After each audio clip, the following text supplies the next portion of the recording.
तो उस दिन पुजारी जी से गलती ये हो गई कि सामने मिठाई रखवे की जगह, खीर रखवे की जगह उनने कड़ी रख दी।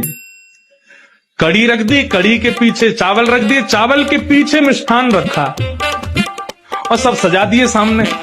और सजा करके रसोई घर की किवाड़ लगा के 45 मिनट का भोग लगता है। 45 मिनट के लिए पुजारी जी चले गए।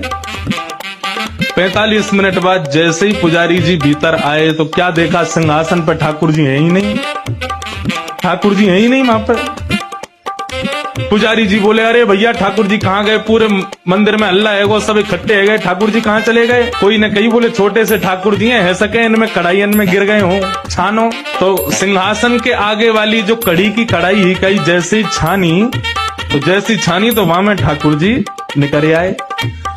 अब तो महाराज पुजारी जी बड़े जोर से हंसे, बोले अरे लाल जी को कड़ी इतनी भाग गई, इतनी बढ़िया लगी कड़ी की वहां में कूद ही गए। अब तो भैया रोज कड़ी बनेगी ठाकुर जी के काज। अब तो कोई भी उत्सव हो, कछु भी हो, रोज कड़ी बन रही है, रोज ठाकुर जी के आगे कड़ी रखी जावे। 10 दिन तक रोज कड़ी रखी तो 10वें दिन रात में सपने में पुजारी जी के सपने में ठाकुर जी आ गए और रोने लगे जोर जोर से। पुजारी जी बोले, ठाकुर जी रो काई क्यों रहे हो? बोले मैं यहाँ मारे रो रहा हूँ, तुम रोज कड़ी को भोग लगा रहे हो। बोले मैं तो यहाँ मारे लगा रहा हूँ, बाद आप कड़ी में कूद गए, इतनी बढ़िया लगी कि वहां में डूब ही गए, तो हमको लगी कड़ी ज्यादा पसंद आ गई है तो रोज कड़ी को भोग लग रहा है। ठाकुर जी बोले, अरे मैं कड़ी खावे को ना कूदो तो फिर काय को कूदे? बोले तुमने खीर दूर रख दी, मैं तो खीर खावे जा रहा हूँ, बीच में कड़ी पड़ गई, सुबह में गिर गो।